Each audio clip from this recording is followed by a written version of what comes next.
Hi!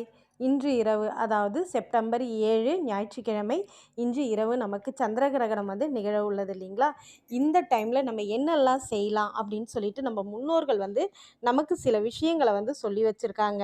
அது என்னன்னு பார்க்கலாம் வாங்க. சூரிய கிரகணம் ஆகட்டும், சந்திர கிரகணம் ஆகட்டும், நம்ம எப்பவுமே ஒரு வேளை சந்திர கிரகணத்தப்போ நமக்கு தூக்கம் வரல, நமக்கு வெளியில் போய் இதெல்லாம் பார்க்கணும் அப்படின்லாம் ஆசை இருந்துச்சுன்னா, தயவுசெய்து அந்த மாதிரி போகாம நம்ம வீட்டுக்குள்ளே உட்காந்து என்னெல்லாம் செய்யலாம் அப்படின்னு பார்த்தீங்களா, நம்ம மனசை அலப்பாய விடக்கூடாதுங்க.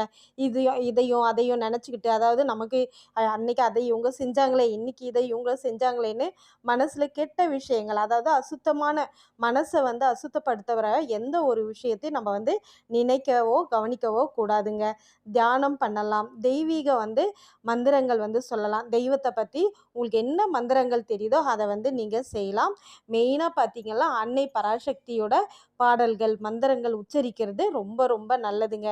இதெல்லாம் சந்திர கிரகணத்தினப்போ தூக்கம் வரலன்னா கண்டிப்பாக இதெல்லாம் நீங்கள் செய்கிறது ரொம்ப ரொம்ப நல்லது.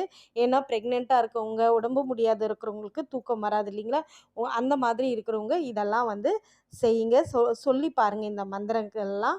ஒரு குறிப்பிட்ட ராசிக்காரர்கள்லாம் பார்த்தீங்கன்னா கண்டிப்பாக குபேரர் மந்திரமும் அம்பாள் மந்திரமும், அதாவது சந்திர பகவான் வழிபடக்கூடிய அம்பாள் மந்திரம், சந்திர பகவானுக்குரிய தெய்வம் எதுன்னு பார்த்தீங்கன்னா அன்னை பராசக்தி தாங்க. அவங்களுடைய மந்திரங்கள் பாடல்கள் குபேரர் மந்திரம், குபேரர் பாடல்கள் நீங்கள் உச்சரிக்கிறது நல்ல ஒரு பலனை உங்களுக்கு கொடுக்கும் அப்படின்னு சொல்லியிருக்காங்க. இதை தவிர வேறு என்னெல்லாம் நம்ம செய்யலாம் அப்படின்னு பார்த்தீங்கன்னா, இன்னைக்கு பார்த்தீங்கன்னா எல்லா ஆலயமும் மூடியிருப்பாங்க. அது எல்லாருக்குமே தெரியும்.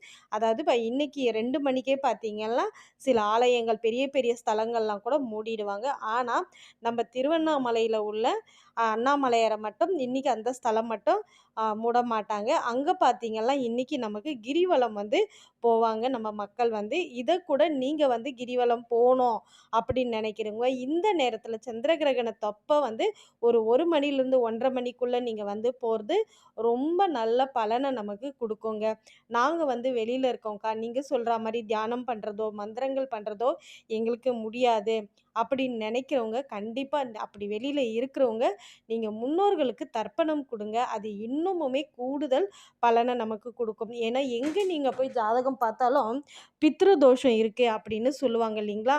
அந்த பித்ரு தோஷம் நமக்கு வராமல் இருக்கணும் அப்படின்னா முன்னோர் தர்ப்பணம் நம்ம செய்யறது ரொம்ப ரொம்ப நல்ல ஒரு பலனை கொடுக்குங்க. சமைக்கிறதோ சாப்பிட்றதோ அந்த நேரத்தில் செய்யாதீங்க.